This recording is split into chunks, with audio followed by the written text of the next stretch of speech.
there was like a 50% chance of it raining over the last 3 days, and I got another 50% chance of it raining today and tomorrow, but I haven't got a drop of rain yet. And so it'd be nice if it rained one time. I mean, I got the ground all plowed up to get some extra moisture into the field, and the rain would clear away all the manure. You know, the thing about cattle manure, I'm gonna see if I can find cattle manure. This is a piece of cattle manure. It's an old piece of cattle manure, but I actually read that cattle manure, it's like a 50% bacteria. It's a lot of water, and it's just essentially just a little bit of unused vegetation. And so and there are dung beetles. There are dung beetles that essentially eat the bacteria and the water. And so all you have left after about 3 days is just dirt. Cattle manure, it's essentially just dirt. If you just leave if you just have a piece of cow poop and you leave it outside in the sun for about 3 days, it essentially just turns back into dirt. And so when it rains, that dirt goes back into the soil, and it makes the soil a little better. And you know, there's a lot of good benefits with that too. And so right now, this morning, I was taking a look at my finances, and I have about $11,000-$12,000 cash in my bank account right now, and I'm about to get paid again next week. And so I figured that this was a good time to talk about the idea of why I believe it is a if any, you know, like if you're in a situation where you're not doing well financially, which is probably a majority of the entire US population. Let's just be honest with ourselves. Most people are not doing well financially. You know, if you're not doing well financially, which is probably a majority of you, I mean, if there's 500 of you watching this video, I mean, probably 400 of you are not going to be doing very well financially. Maybe even more. It might be even 450 are not going to be doing well financially. The big idea with financials is to increase the income. I've talked about this idea, and I'm going to talk about this today. And maybe when I talk about it today, it'll make more sense. You don't need $1 million. You don't need $10 million. Right? Like if you go from making here's a very good example. Me, I went from maybe about a year ago, I was making $4,000 a month, and right now I'm making $20,000 a month. And even though I've only made $20,000 a month for about the last 6 months, I still have, you know, I still just essentially have more money than I ever use. I'm just gonna be honest. Like even right now, I have $12,000 cash in my bank account. Next week, I'm gonna get another about $6,000. You know, I got cattle that are ready to go to market, and they're looking good. The cattle are looking good. And the big idea is that, okay, so when I give you my perspective and I show you what I went through, when I went from making $4,000 a month to making $20,000 a month, I essentially became rich overnight. You know, I did not need to get to $1 million to be rich. I began to feel the effects of wealth immediately. I was like, man, I could legitimately buy anything that I want. I could buy anything short of like a yacht, short of a private plane. I can buy anything that I want. And so what did I buy? I bought a new piece of land.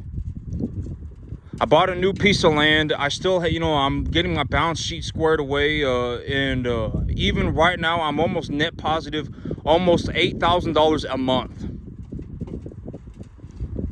Cash. Like, you know, I buy everything that I run my business. I pay for everything. I buy everything that I want, and I'm still net positive about $8,000 a month cash. Right now, I got about 12 grand, 11 grand. By about next week, I'll have about 18, 19 grand. And this is the big idea. It's like you don't even need to think about making $1 million. It's a waste of time. You don't even need to think about making $1 million. You don't even need to think about making, $500,000. You just need to think about raising your income. I'm telling you, from what I have seen, my perspective, that is the big goal. If I use me as an example, when I found a way to 500% my income, when I found a way to increase my income by 500%, I essentially became rich overnight. effective immediately. From that moment that my income went up like that, I essentially had so much money that I could do whatever I wanted. I could do, short of buying a private plane or a yacht, I could essentially do anything that I wanted. That's the big idea. I think that is a wealth concept that people should understand. I think that is good information, and I believe that is something that is good that I can tell the world. You don't need $1 million. You don't need $500,000. If you raise your income, you're going to essentially feel the effects of wealth immediately. Granted that you don't ruin it for yourself. A lot of people get into a situation where they ruin it for themselves, right? I've already talked about this. If I use me as an example, I 500% in my income. I would say about 75% of my income gets invested. 75% of all of the money that I make gets invested, maybe even more. It might be 80%. Like on the average, when I take a look at the average of my income over the long term, I make about $20,000 to $25,000 a month, and about 80% of that money gets invested. And so that is how my financials work out. Maybe I live on about $5,000 a month. Even $5,000 a month is like I pay for my mortgage, I pay for my truck, I pay for my tractor. And if I include my tractor as an investment, technically my tractor is an investment, right? I mean, it's a business asset. I got a business tax deduction on it, and my tractor is technically an investment. It's just an investment that's going down in value. I've already talked about the big idea of equipment. Equipment always goes down in value, essentially almost always. Equipment will always go down in value, almost always, and it also takes money to keep the equipment running, right? I say that the golden rule with equipment is that equipment always breaks. You're going to have to change the oil, you're going to have to change the tires, you're going to have to go and, change whatever, the diesel pump. You're going to have to fix the equipment all the time, right? So that's the big idea with equipment. And I've always said you don't want to surround yourself with assets that are going down in value. A majority of my assets go up in value all the time. Granted that I do my part, my assets go up in value. And I've talked about this in terms of an idea. When you find a way to increase the value of an asset profitably, and the asset is also a tax deductible asset, you now have the capacity to grow money. That's the big idea. I think that in terms of making a large amount of money, like when I found a way to make a large amount of money, this is what I see. Throughout my life, I found a way to make a very large amount of money, and this is how I did it. I utilized assets, tax deductible assets that I could appreciate knowledgeably and profitably. And when I found a way to do that, I now have the capacity to grow money. And when I take a look at my finances, right now I have about $11,000-$12,000 cash. Next week I'll have about another $6,000. And my income on the average is about $20,000 to $25,000 a month. And when I take a look at my situation, I don't have $1 million. Well, I mean, technically I do have $1 million, but do I have $1 million cash in my bank account? No. I mean, technically I would say, like, if I went to a banker and I said, hey, appraise the value of my business, if I told them, hey, appraise the value of my business, I mean, sure, I might have a net worth of about $1 million, right? Maybe even $2 million. But do I have $1 million cash? No. Do I have $2 million cash? No. Do I have $500,000 cash? No. Do I have $100,000 cash? I mean, maybe. I mean, could I pull together $150,000 cash like tomorrow? Yeah, I probably could. Right? I mean, if I just liquidated my investments, etc., I could pull together $150,000 cash, $100,000 cash tomorrow. So, but I mean, sure, I may have $100,000, right? But I mean, but that's the big idea. When it comes to making money, from what I have personally seen, You don't even need to be worried about making $1 million. You don't even need to be worried about making $10 million. If you find a way to increase the amount of money that you are making today, you will essentially be rich tomorrow. That's the big idea. You will essentially be rich effectively immediately. And the best way for me to describe this is that, about a year ago, I was making $4,000 a month. And today I'm making about 20 grand. And me, as of right now, I can already feel the effects of wealth. I already have so much money that I can't do anything with it. Even if I legitimately do everything, like buy new cattle, whatever it may be that I'm doing, whatever it may be, I still have like $8,000 a month left over cash. That's, and that's what I mean by when you increase your income, you essentially become rich effective immediately. And that should be the big goal. Like, you should not be sitting there thinking about how to make $1 million. You should not be sitting there thinking about how to make $10 million. From what I have seen, increasing your income is the number one way. It's the most realistic way. Almost everybody has the capacity to increase their income. If you make $40,000 a year today, you have the capacity to make 60 grand. Everybody does. I would say that 90% of the people making $40,000 a year right now have the capacity to make 60 grand. 90%. And so I would say that is more of a realistic goal, and you will begin to feel the effects of the wealth immediately. And, the big idea is that you want to start getting invested. I want to talk, and I talk about investing all the time. And I'm saying, and I've already, if you don't, I've already talked about this, but if you don't invest, you're probably never going to get, I would bet money that if you don't invest, if you're in America and you do not invest, you will never, ever get rich. I would be willing to bet money on that. If you don't learn how to invest, you're essentially going to be poor forever. I can almost guarantee it. I would be willing to bet money. If you don't learn how to invest, you're essentially going to be poor forever. And so, and I've already said that in terms of a statistic, what is your most reasonable way to essentially become a millionaire? To essentially just start feeling the effects of wealth immediately, what is the most reasonable way to do it? The most reasonable way to do it is to purchase like a fourplex. That is the most, I'm not saying that, okay, here's the thing. I've already said everybody's not going to make it. This whole idea that everybody's going to make it is a lie. There is no way, okay, because here's the thing. The idea of everybody's going to make it means that everybody's also making good choices. Everybody is not making good choices.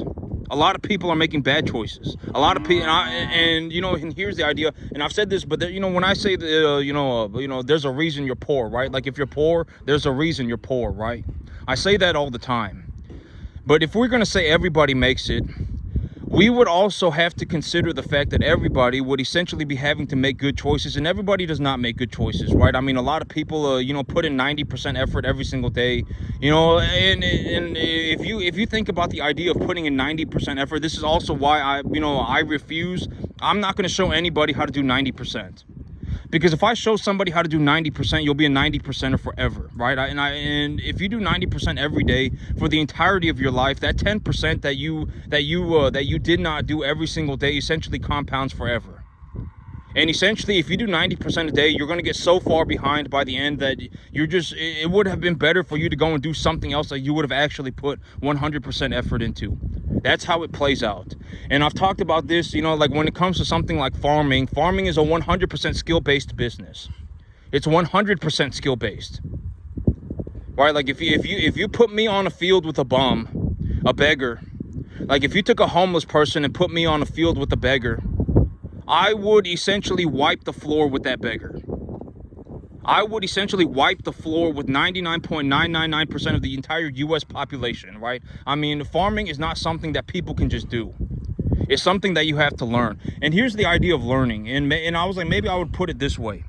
Because I talk about the idea, like, if you're past 15 or 20, you probably cannot learn how to become a farmer. You probably can't, unless you are willing to put in the proper level of commitment. Like, you are going to live in a room with 9 dudes, and you're going to sit there, and all you're going to do for the next 24 hours a day, you know, 365 days a year for the next 15 years of your life is learn how to farm. Then you're not going to make it. And here's a good way to put it. It's like, why do kids go to school at 5 years old, and why do we not send people to school at 20 years old? Well, I mean, kids go to college at 20, but I mean, a lot of those people even turn out to be worthless, right?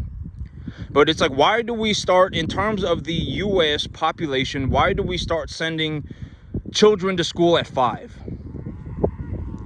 Right? I mean, think about it that way. Why are we not sending 30-year-olds to school? Why is it not socially acceptable to send a 35-year-old to school? Because it's essentially a waste of time at that point.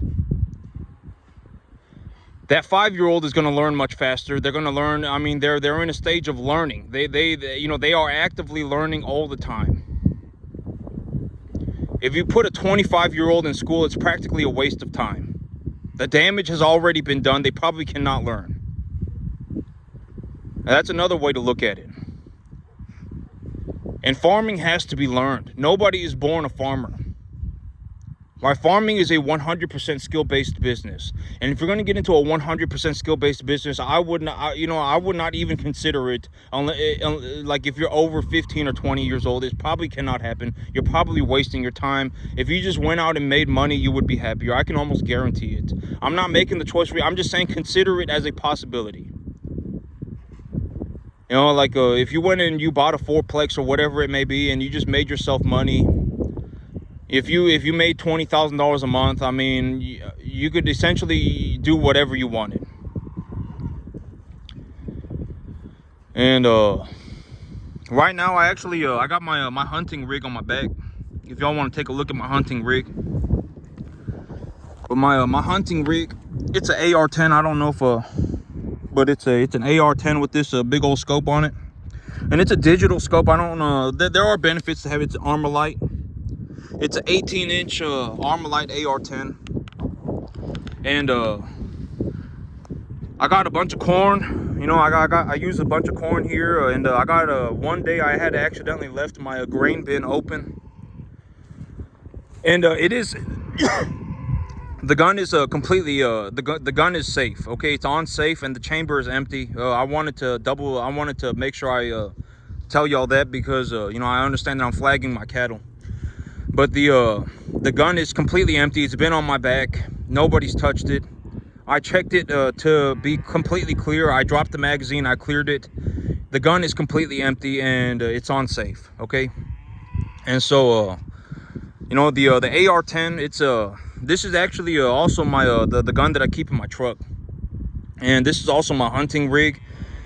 And I got a bunch of corn. If y'all watch me do this, y'all gonna know that I use a bunch of corn. And one day I had left my grain bin open while it was raining, and I got a bit of rain in the grain bin, and I would say I got about 300-400 pounds of corn that's just kind of rotting. It's kind of turned it's just kind of turned like it's rotting. And so I'm gonna scoop that corn up into a bin, and I'm gonna take it to my new farm, and I'm gonna put it up in a feeder, and I'm gonna see if I can get and I've realized something, that I could actually probably just hunt my own property now. That big old field that I bought, I've seen hogs on it, I've seen deer on it, and so I was like, I got this corn that's kind of molding. I can just put it up into a feeder and just see if I can bait some hogs. And so this AR-10, in terms of the gun, I have it zeroed for 2 inches high at 100. I zeroed it on a 100-yard range, and I zeroed it 2 inches high at 100. And so effectively, I have it zeroed at 200 yards. And I zeroed it using a 150 grain bullet. And so I zeroed it with a 150 grain round, and I zeroed it 2 inches high at 100. And the reason I got this foregrip on it. I got this big old grip on it is because I ordered a new bipod. I had a bipod on this thing and I ordered a new bipod, and I wanted to put the new bipod on it, but when I ordered the bipod, I changed the billing address was not the same as the shipping address, and so the people over at the place that I bought the bipod from, they could not send my order out because the shipping address did not match the billing address, and I accidentally put that the shipping address and the billing address were the same thing, and the billing address on my card is different.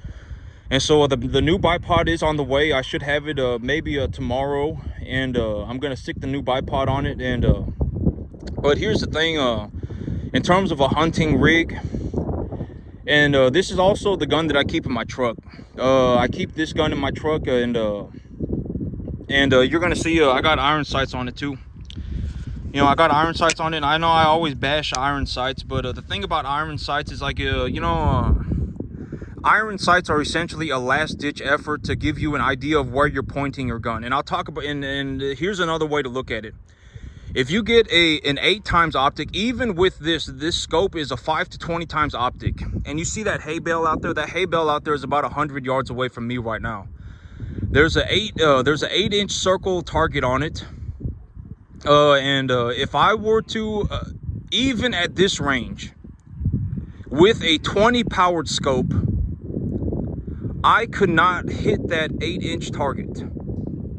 Not reliably. I mean, I might be able to hit it 50% of the time, even with a 20 powered scope. And this is also what I mean by you don't want to shoot irons. Realistically, you don't want to shoot irons. If you try and shoot irons, you're not even going to know what you're shooting at. Even with a 20 powered scope, that 8-inch target, I could probably only hit it 50% of the time. Maybe, if I was really trying, I mean, somewhere around 50%. And so, in terms of a hunting rig, like if I were going to give honest like advice or just honest information on what I believe, not even advice, if I were just going to give honest information on a hunting rig, like this is the hunting rig that I would want to buy. And I would get a oh yeah, and this AR-10 is also chambered in 308. It's chambered in 308. I know I've said that 6.5 Creedmoor is my favorite hunting round. It is my favorite hunting round, but this 308 is what I use. It's also the gun that I use like if I'm going up into a blind. And so when it comes to a hunting rig, I would personally I would use an AR-10, either chambered in 6.5 Creedmoor or 308. And I would also get about a 3 to 18 or 4 to 20, something like 3 to 18, 4 to 20 times magnification scope. If you get a 3 to 18 or 4 to 20 times magnification scope, something like that, I mean, you could essentially hit anything probably out to about 250 yards with with some just decent know-how. I mean, this is actually the rig that because here's the thing. From what I have seen, nobody sets their blind up 400 yards away from their feeder. Okay, like if you know, me, I'm about to set up a corn feeder, right? I'm gonna set up a corn feeder to get some hogs and to get some deer. I'm not going to set my blind up 200 yards away. I'm not going to set my blind up 350 yards away. I'm not going to set my blind up 500 yards away. I'll probably set my blind up like 50 to 100 yards away. Right? I mean, realistically, there is almost zero. I have not ever, the only time that I've ever shot out to 350 yards was at a range. I have never shot at an animal that was 350 yards away. Never. Not one time in my life. And so, and that's also why I have my gun zeroed at 2 inches high at 100. It's effectively zeroed for 200. If I use a 180 grain bullet instead of a 150 grain bullet, maybe the drop is 2 inches. Maybe I'm, that's the thing. Like, if you increase the grain weight of your bullet, you're essentially going to move the point of impact down. right? I mean, that's essentially how it works. And so, like me, in my mind, I know my rifle is set up for 2 inches high at it's set for 2 inches high at 200 with a 150 grain round. But if I change my round out for 180 grain, then I know that my point of impact is essentially 0 at 100. That's how you rough estimate your round, your impact, your point of impact. And so if you use a higher grain bullet, the point of impact is going to go lower. That's essentially the long story short. And the good thing about a digital scope is that a digital scope, it's like looking at a flat screen TV. If you zoom in on something, you don't have to keep the rifle perfectly steady to see what you're looking at. Like if you're looking through a glass tube, and you zoom in on your optic, if you zoom in on your optic, if you're moving the rifle around, you will essentially be losing, there'll be a lot of scope shadow. I forget what they call it, but you'll start seeing the walls of the scope, and then you can't really see what you're looking at. And so the big benefit of a digital scope is that you can see it's almost like looking at a flat screen TV. When you zoom in on something, it just makes it bigger. But when you zoom in on something with a glass scope, it's very hard to keep track of what you're looking at, especially if it's moving around and you have to move the weapon system. If you have to move the firearm, you're going to lose track of what you're looking at. Chances are you will, and you're going to have to zoom out, etc., etc. And so, in terms of a hunting rig, the best hunting rig that, and I'm actually, one of my big things, I want to go practice shooting some 308 today. I'm gonna shoot some 308 today, and I decided that I want to do it. And the big thing about the hunting rig is that me, if I were to build one hunting rig, what would it be? And okay, and also I want to say this, I'm kind of a bigger guy. A 9-pound rifle, a 10-pound rifle for me is not that big of a deal. I can carry a 10-pound rifle 24 hours a day, 365 days a year. I have this rifle on my back. It doesn't faze me in any way. It doesn't hurt my shoulder, no nothing. I'm kind of a bigger guy. I'm 230 pounds, and I'm 6 foot tall. And so if you're smaller, just understand, I'm not making fun of you. I'm just saying this is something that you should consider too. If you're smaller, a 10-pound rifle might be too heavy for you. It might just be like it might just not be a good rifle setup for you. I mean, you could consider doing something like a 6.5 Grendel. A 6.5 Grendel, it's like from my understanding, it's one of the best hunting cartridges that were made during of recent years. It's one of the best, and it's also a 20 caliber round. So it's a very good round. It's a smaller weapon system, and me, I just have my 308, and so and I have, and so I don't, and the gun, it doesn't really affect me. Like I could walk around with a 308 on my back 24 hours a day, and it wouldn't be like, oh my god, like I'm about to collapse, right? I mean, the gun's not too heavy for me. And so if I were going to get that's something to consider as well. And if I were going to get a hunting if I were going to put together a hunting rifle, I would get something that's like a 3 to 18 magnification, 4 to 20 magnification, something like that. My scope is a 5 to 20, and it's essentially the 4 to 20, right? I mean, it's the same thing. I would get like a 3 to 18, 4 to 20, something like that. And then I would get something like an AR-15 or an AR-10. An AR-15 chambered in 6.5 Grendel would be great. An AR-10 chambered in 308 or 6.5 Creedmoor would be great. And if you do that, you're essentially good to go. I zeroed my weapon at 200 yards or 100 yards, 2 inches high.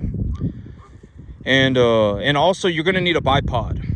I can almost guarantee you'll need a bipod. I mean, shooting a gun in real life is not like shooting a gun in a video game. It's very difficult to aim a weapon properly. It's very difficult. And if you want to know what I'm talking about, get a gun, put a 10 times magnification on it, and then just try and point it at something. anything. Like if you have a whatever, I mean, try and point it at that, you know, I got a steel target out there at 100 yards, right? You know, put something out there 100 yards away, get a 10 times magnification scope, and then just try and point your gun at it. You won't be, you know, even right now with this little bit of wind, the gun will essentially sway all over the place. You can, I can almost guarantee you won't be able to hit jack squat without a bipod. Me, I cannot hit jack squat without a bipod. I mean, if I'm sitting on my rear end and I'm shooting groups at 70 yards, you know, if I'm sitting on my rear end, like not standing up, but sitting on my rear end, and I'm actually sitting there just making shots. I mean, sure I can make shots, right? Sure, I can shoot a 2-inch group at 70 yards, but if you know, it's very difficult. You know, firing a gun in real life is very difficult. You're essentially trying to hit whatever you're trying to hit with something that is about this wide and that long. Think about it that way. It's very hard.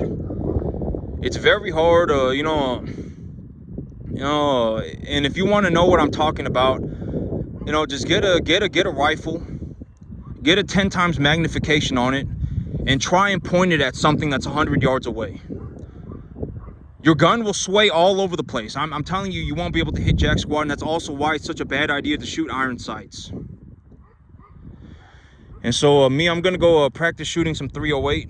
I decided that I'm gonna do it today. I said, you know, I want to make sure that everything's working, and I got my hunting rig all good to go, and I got a bunch of corn sitting in the grain bin that's kind of just been molding, and so I'm gonna scoop that up into a bin, and I'm gonna take it to my new property.